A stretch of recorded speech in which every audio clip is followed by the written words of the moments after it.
tutorial de Lakeside y vamos a pasar con Marta Brico, que nos va a explicar un poco sobre lo que están viendo en Undécimo. Buenos días, soy Marta Brico, profesora de Ciencias de Lakeside y imparto materia en séptimo, octavo y undécimo grado. En décimo grado comparto con el profesor Carlos Viloria. En el séptimo grado y en octavo grado vemos ciencia de la Tierra y ciencia biológica. Y este bimestre estamos viendo en particular tema de oceanografía. Mientras que en un décimo grado estamos siguiendo el currículum de un libro, ya que en un décimo grado, como sabéis, tienen el examen del MEP, que es bastante importante para ellos, entonces tienen que tener una preparación muy específica sobre los temas que van a caer en su examen. Entonces, con el profesor Viloria, para poderle dar más apoyo, hemos pensado dividirnos los temas para estar presentes los dos y poder que ellos puedan acudir a dos personas en vez que a uno y poder así ayudarle mejor. Bueno, entonces nosotros, yo con ellos he empezado con la sustancia química de la materia viva, que es el primer tema que he tocado, que vamos a terminar esta semana, y que, donde hemos hablado de la sustancia orgánica.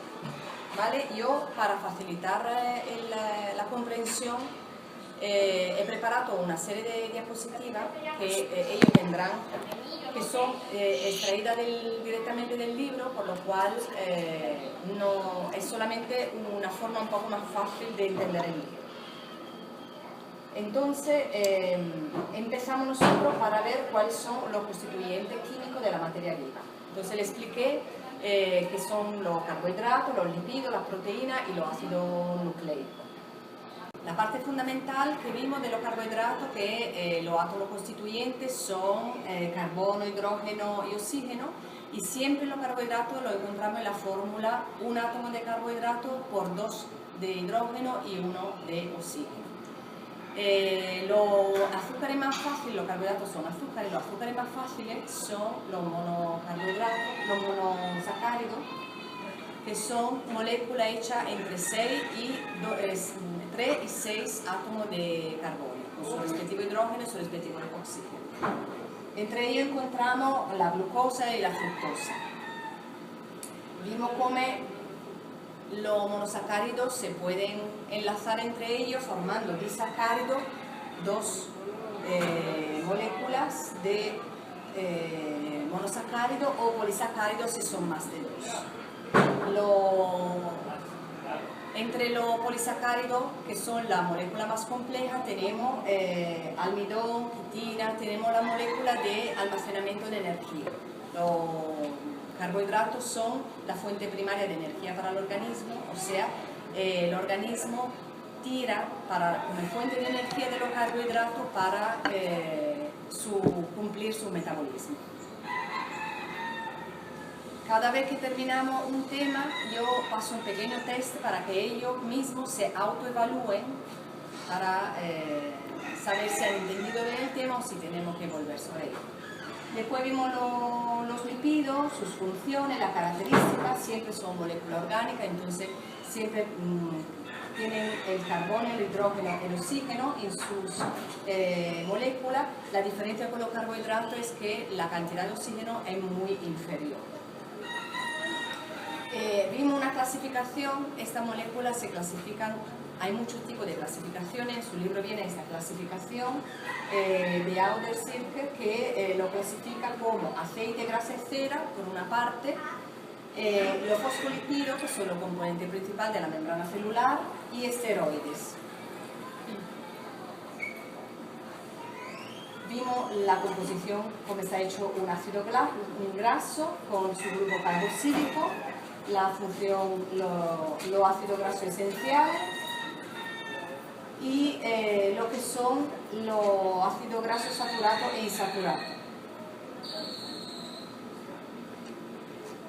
Toda la clasificación, y vimos cómo estas moléculas tienen una parte polar. Los fosfolípidos, como son los componentes principales de la membrana celular, tienen una cabeza polar y una cola polar para permitir o no el paso de sustancia dentro y fuera de la membrana. ¿Vale? Después de los lípidos vimos las proteínas que están hechas por muchas moléculas de aminoácidos. Las mismas están compuestas por carbono, hidrógeno, oxígeno, nitrógeno y otro componente como el azufre, por ejemplo. Son moléculas muy grandes y están siempre compuestas por un grupo amino, un grupo carboxílico y un grupo R, que es la cadena de carbonio que se diferencia uno de otro. Aquí vemos un poco el esquema. ¿Vale? La proteína tiene muchísimas funciones, entre las cuales la función hormonal, la función de reconocimiento de señales, la función de transportes, la función estructural. Pensamos, por ejemplo, al citoesqueleto de las células, está hecho de proteína, al colágeno de los tejidos de sostén, la elastina, otro material que encontramos en las arterias, en los pulmones, que permite a ese tejido ser elástico, son proteínas. Función de defensa, en cuanto los anticuerpos están hechos por proteínas. ¿Vale? Hablamos de los anticuerpos. Otras funciones de movimiento: los músculos se mueven gracias a la contracción de dos y el extendimiento de dos moléculas fundamentales, que son los microtúbulos de miosina y actina. La reserva, la acción de reserva, la albumina, por ejemplo, la logoalbumina en el huevo, que es el material que nutre a los embriones, la lactoalbumina, el de la leche, y otras. Función reguladora, en cuanto son una parte fundamental del ADN del núcleo de la célula, entonces interviene en la replicación, en el mantenimiento de la transcripción génica. Y la última función es enzimática, que los enzimas son activadores metabólicos, o sea, son sustancias que hacen que una reacción metabólica sea mucho más rápida. Vimos los enzimas, los coenzimas y poco más. ¿Vale? Por último, hemos visto los ácidos nucleicos. Los ácidos nucleicos que son de dos tipos, ARN y ADN. Vimos la diferencia, vimos su estructura, la unidad fundamental es el nucleótido, que compone por una base nitrogenada, un azúcar y un grupo fosfato. El grupo fosfato, el azúcar y la base nitrogenada. ¿Vale? Vimos la diferencia entre ARN y ADN.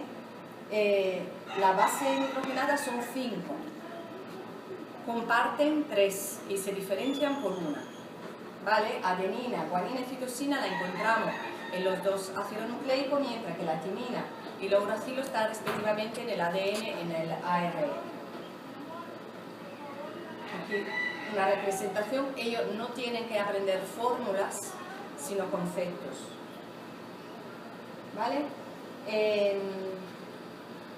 Expliqué, bueno, vimos la ARN, el ácido ribonucleico, que se compone de una cadena sencilla, que tiene una base nitrogenada, que hemos dicho que puede ser adenina, citosina, guanina y uracile. Como azúcar tiene la ribosa y el grupo fosfórico. Tenemos 3 tipos de ARN: el ARN mensajero, de transferencia y ribosomial. Y los 3 participan en la síntesis de la proteína. El ADN, que es el ácido desoxirribonucleico, está hecho de una doble cadena. Una doble cadena es que se enrolla como una hélice. Es formado siempre por una base nucleica, adenina, citosina, guanina y timina, esta vez. El azúcar es la desoxirribosa y su ácido fosfórico. Se encuentra dentro del núcleo, formando los cromosomas, y una parte en mitocondria y cloroplastos. La función de los ácidos nucleicos son de transportar el mensaje genético de cada individuo. Entonces, la duplicación del ADN, a través de la duplicación del ADN, el material genético de cada célula es capaz de duplicarse y formar 2 células igual a sí mismas, ¿vale?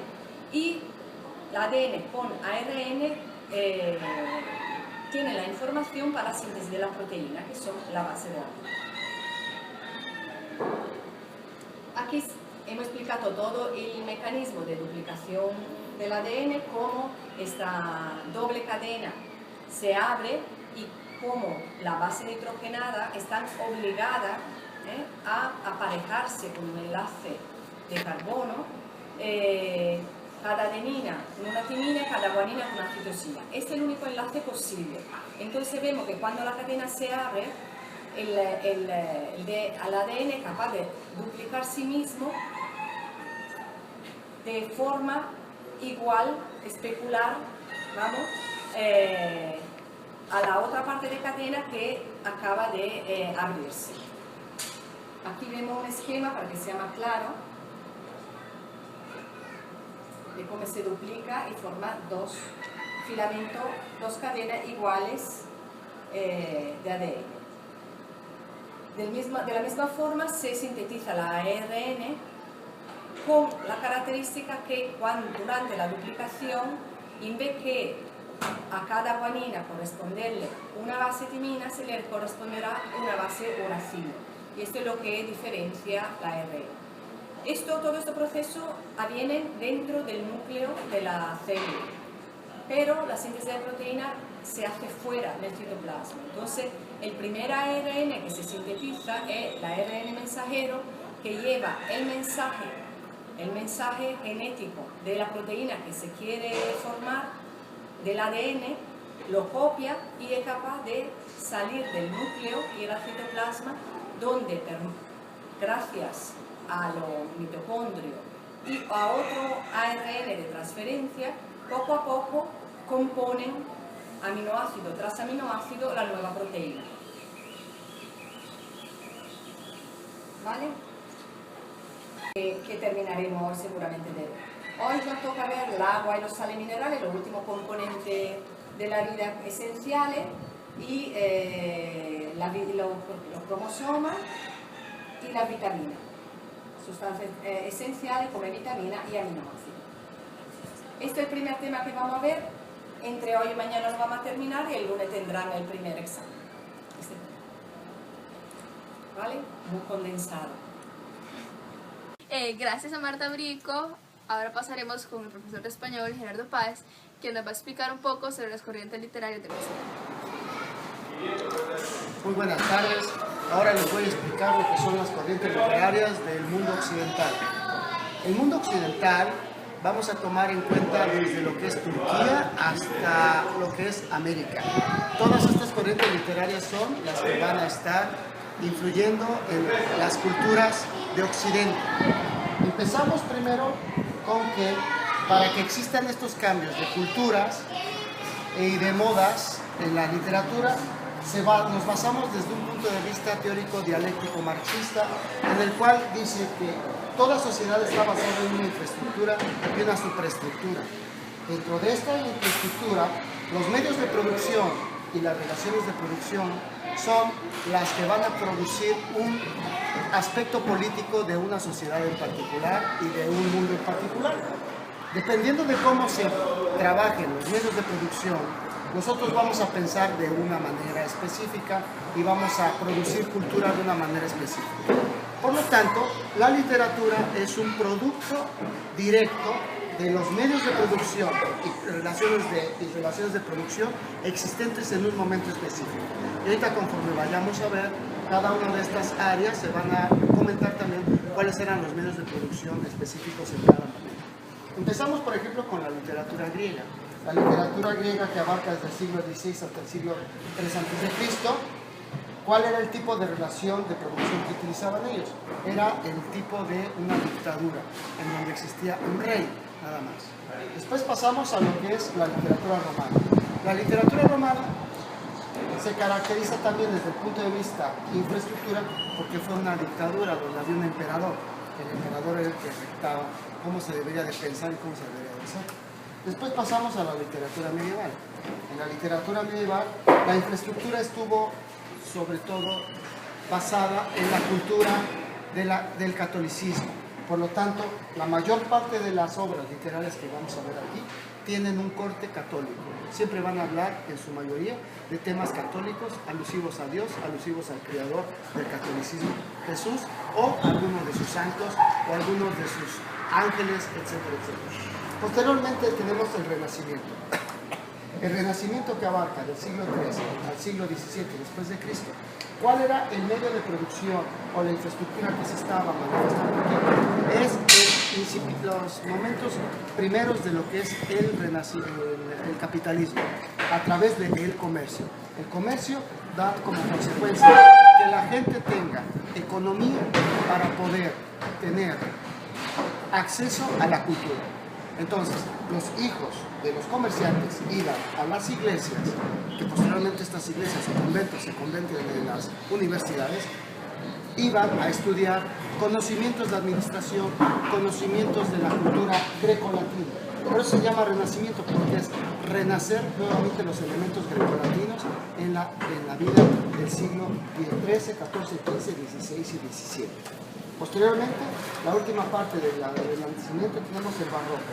El Barroco se da porque es la caída del imperio español. En este caso, la infraestructura de un imperio se viene a pique y ya no tenemos a esa gran hegemonía española que tuvo 2,5 siglos. Ahora, el nuevo imperio que surge es el imperio de Francia. Aquí empezamos con el neoclasicismo. El neoclasicismo es la época de los Luises XIV, XV y XVI, en donde Francia está considerada como una de las máximas potencias de aquel entonces. ¿Qué medio de producción teníamos ahí y qué relaciones de producción teníamos con el neoclasicismo? Lo que se conoce como el absolutismo, en donde el rey es heredero, o más bien mandado por Dios, y él tiene poder absoluto en todo el mundo. Posteriormente nos pasamos a la literatura romántica. La literatura romántica es cuando el neoclasicismo, desde el punto de vista social, las monarquías son derrocadas por las revoluciones, empezando por la Revolución Francesa. Entonces, la Revolución Francesa lo que trae como consecuencia es que la nueva burguesía resurja dentro de lo que son los medios de producción y las relaciones de producción. Entonces, la literatura romántica consiste en demostrar esas nuevas situaciones de personas que tienen una situación económica sumamente boyante y por lo tanto las personas que tienen una situación muy exageradamente boyante económicamente viven en una fantasía. Por eso asociamos que la literatura romántica es relacionada con el amor, relacionada con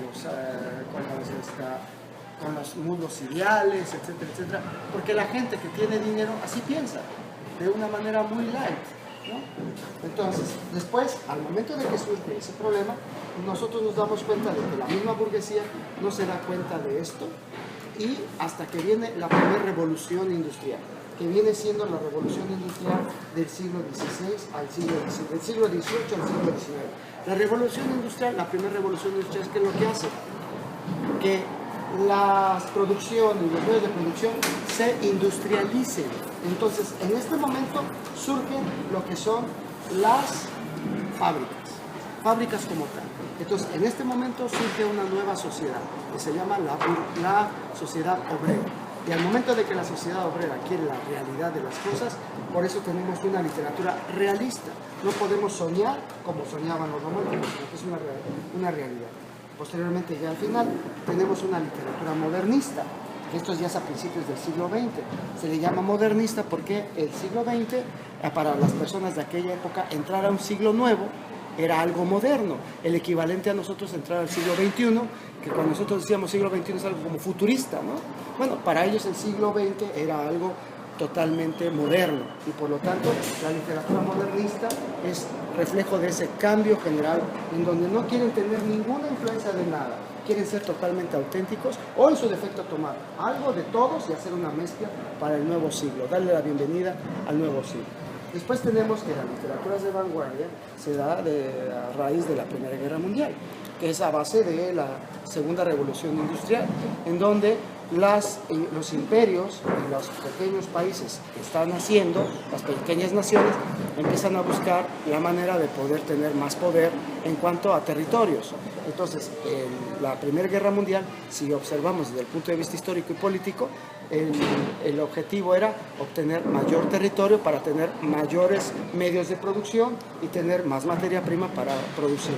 Y entonces, a raíz de la literatura de vanguardia, tenemos una Primera Guerra Mundial.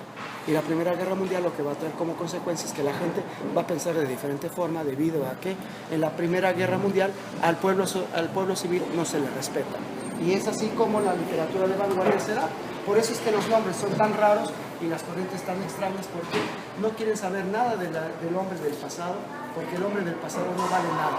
Una guerra destruye la moral, una guerra destruye los sentimientos, una guerra ha roto todo el pasado del ser humano y nos estamos enfrentando a una nueva sociedad sin bases. Esa es la explicación de las corrientes literarias.